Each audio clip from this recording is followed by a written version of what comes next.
Okay, our next two chapters, chapter 5 and 6, are going to take place in Paris. So this is called the Wine Shop. This is a neighborhood that we're going to be talking about throughout this chapter called Saint Antoine, and it's in what's called the 11th arrondissement. So Paris is divided into little area, like almost like zip code areas like we have in cities around the United States. And this is in the district that's the 11th, basically, and it's near where the Bastille prison was. And this neighborhood is very much a part of Paris today. And actually, if you go there, you can see some of these streets where this story takes place. It's just a little bit east of the center of the city where you would find like Notre Dame and the Louvre and places like that. So this opens up with an accident. A large cask of wine has been dropped. Someone was delivering it to a wine shop, which will become a very central place for this story.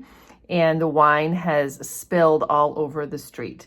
So these streets in this neighborhood are very narrow. They're all stone, little cobblestone streets. And when the wine breaks and spills, all the people come running from their homes and their businesses to try and drink the wine off the street. In this description, how the men are kneeling down and making scoops with two hands and sipping it. Women are taking fabric and sopping up the wine and then dripping the wine into their infants' mouths. They're even eating pieces of the wood cask that's soaked with the wine. So all of this here is showing desperation. These people are starving. They literally don't have enough to eat and drink.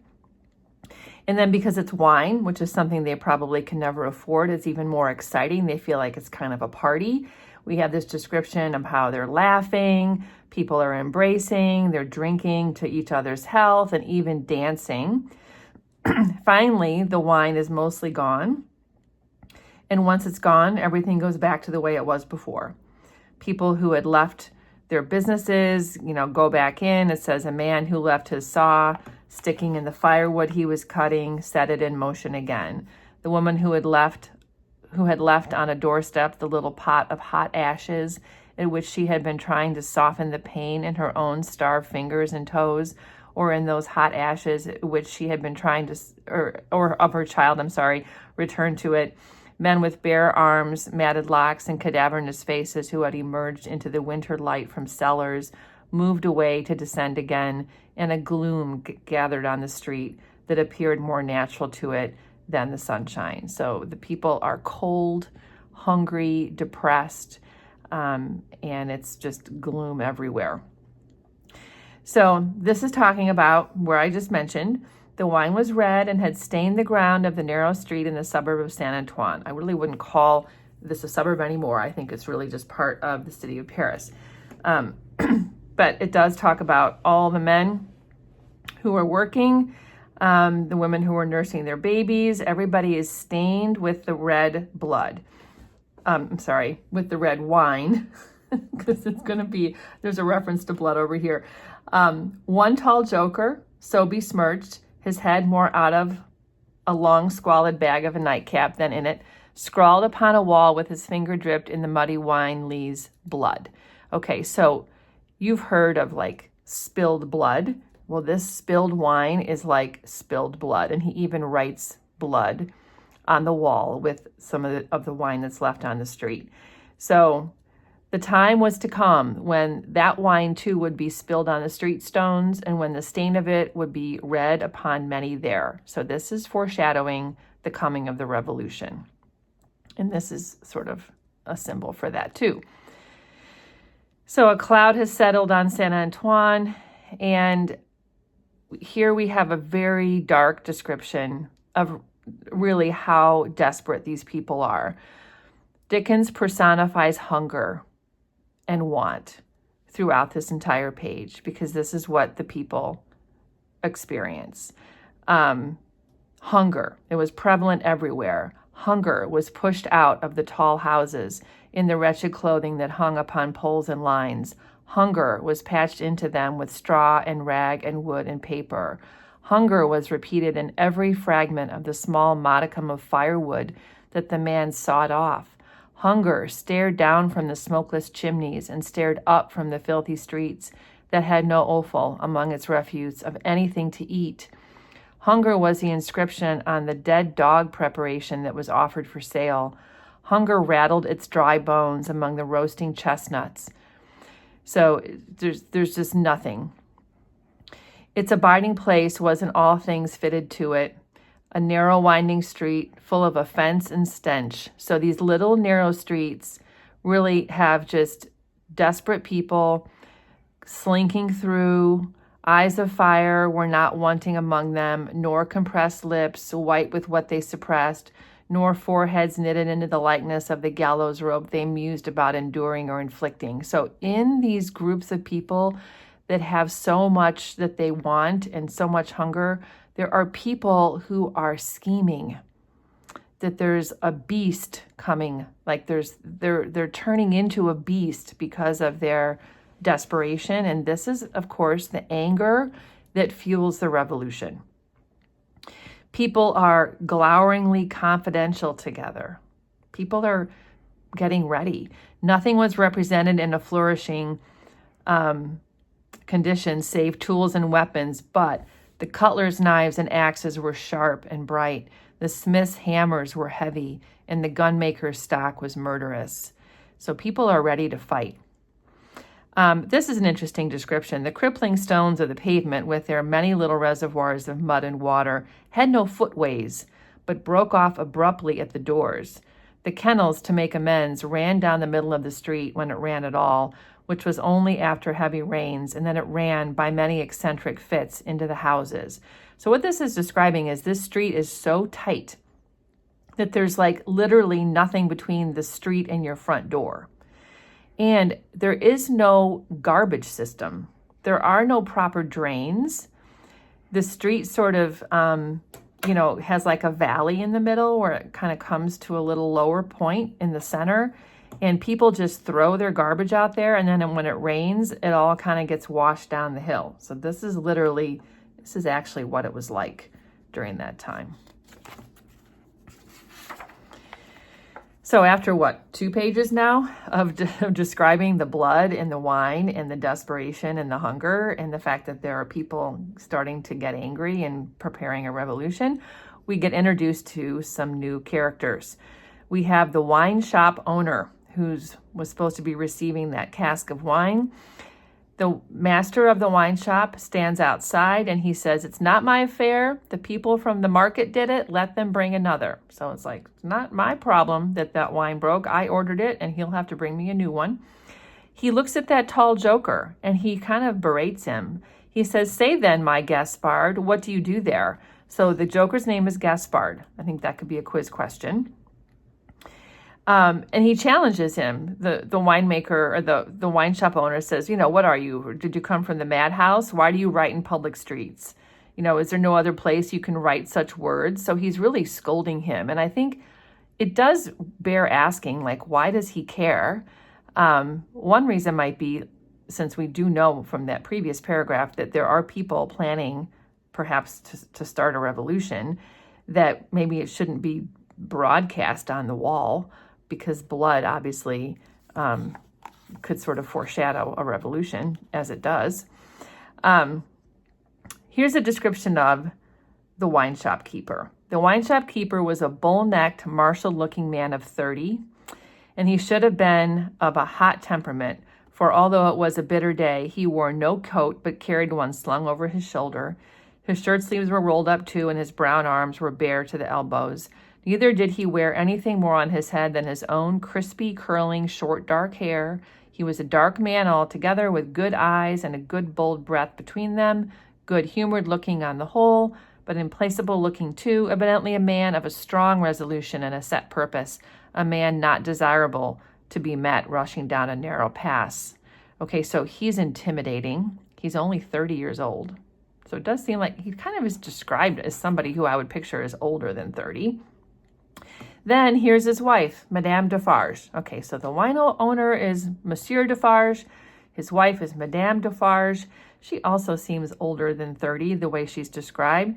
She's a stout woman of his own age with a watchful eye that seldom seemed to look at anything. A large hand, heavily ringed, a steady face, strong features, and a great composure of manner. There was a character about Madame Defarge which one might have predicated that she did not often make mistakes against herself in any of the reckonings over which she presided. So she's definitely intimidating. Her knitting was before her, and she picks her teeth with a toothpick all the time. And so she just kind of like is watching everything. And so as Monsieur Defarge comes back into the shop, she gives him a signal that there's somebody in the shop who they don't know. It says here, this in combination with the lifting of her darkly defined eyebrows over her toothpick by the breadth of a line, suggested to her husband that he would do well to look around the shop among the customers for any new customers who had dropped in while he stepped over the way. And so he looks across and he does see an elderly gentleman and a young lady who are seated in a corner. So Mr. Lorry and Miss Manette are in this wine shop in the middle of this very poor Paris neighborhood. There's other people playing cards, drinking wine, and so the elderly gentleman looks to the young lady and kind of gives the indication like this is the person we need to see. And Monsieur Defarge kind of thinks to himself, I don't know you. They're not actually talking to each other here. They're each just like having expressions that say these things like, oh, there's our guy. And Monsieur Defarge is like, I'm not your guy. He doesn't want to talk to these people. So he turns back to three men who were standing at the bar. And this is an interesting conversation. As you read through this, you're going to see that they're all calling each other the same name. How goes it, Jacques? Every drop, Jacques. So every time they talk to each other, they say the name Jacques. So this is going to become a code. This is how revolutionaries talk to each other. And this will get explained in more detail over the course of the next few chapters. But in between this conversation here, Madame Defarge keeps giving hints to her husband that he needs to deal with those people, which would be Mr. Lorry and Miss Manette. She keeps coughing and raising her eyebrows to give him an indication, like, you got to go figure out what those people are all about. So finally, Monsieur Defarge sends those three men, all named Jacques, away. He says, the chamber, finished bachelor fashion, that you wish to see and were inquiring about when I stepped out is on the 5th floor. So he sends them out of this wine shop to the back of the building where there's a bunch of housing.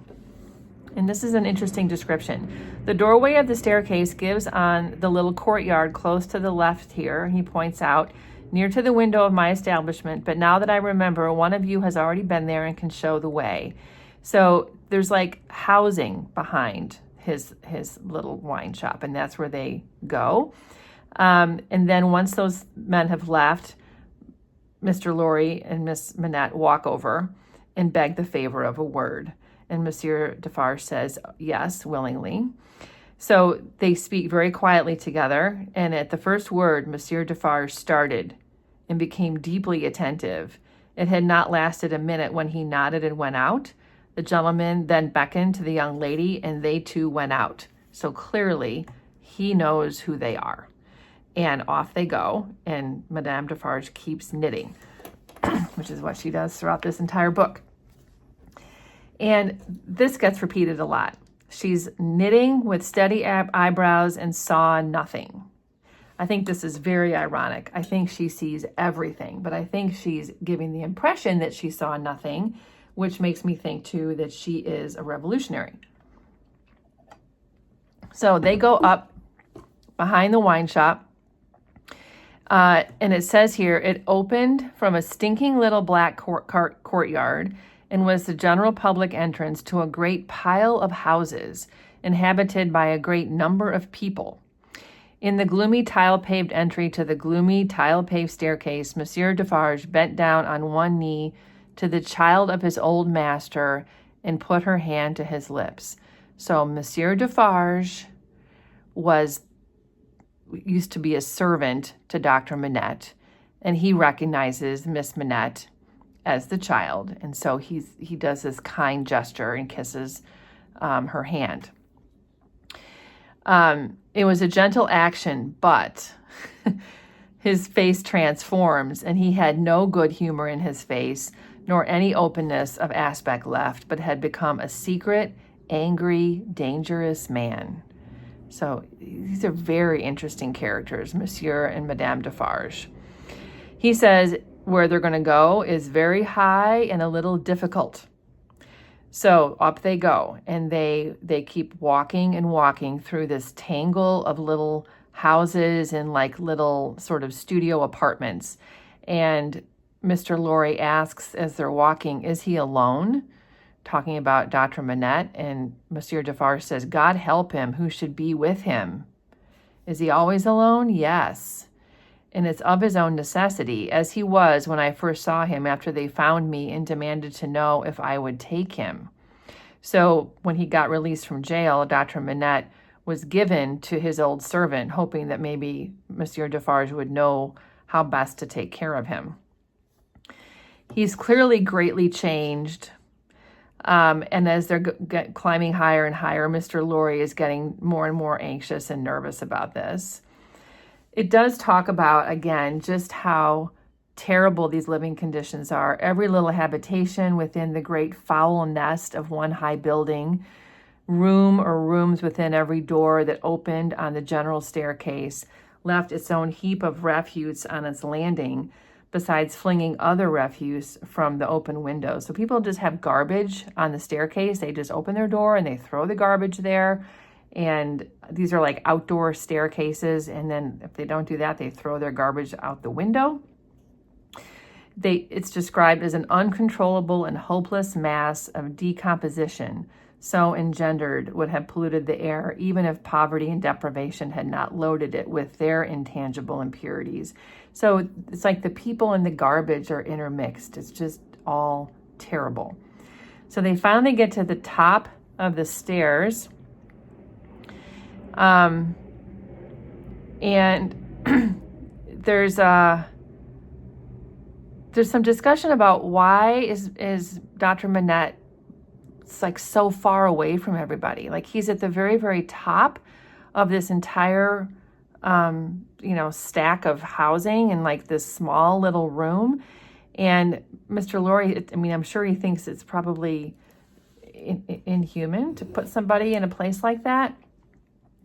But he says he has lived, Monsieur Manette says he has lived so long locked up that he would be frightened, would tear himself to pieces to know not what harm if his door was left open. So they literally lock him in. Monsieur Defarge locks Dr. Manette into this little room where he lives, because otherwise he wouldn't feel secure. He can't believe that it's possible. When they get up there, even closer to the room, Mr. Lorry tries to say, be courageous, try to be strong. And they finally get to the top of the stairs where Dr. Manette is, and they see those three men who'd been drinking in the bar, who were all called Jacques. They're literally peeking through like the stone, like the little cracks in the stone to see Dr. Manette in his little room. They're kind of like peeking at him. And Monsieur Defarge, I forgot that I was going to have a visitor. Leave us, good boys. We have business here. And Mr. Lorry's offended. He's like, you make a show of Monsieur Manette? And Monsieur Defarge says, I show him in the way you have seen to a chosen few. And Mr. Lorry's like, is that a good idea? And Monsieur Defarge says, I think it is well. And he says, well, who are the few? How do you choose them? And this is what Monsieur Defarge says. He says, I choose them as real men of my name. Jacques is my name, to whom the sight is likely to do good. Enough. You are English. That is another thing. Stay there, if you please, a little moment. So he's like, you don't understand. You're not French. Everything in France is falling apart. These are revolutionaries. And since his name is Jacques, Monsieur Defarge's name is Jacques, his revolutionary buddies, they also call themselves Jacques.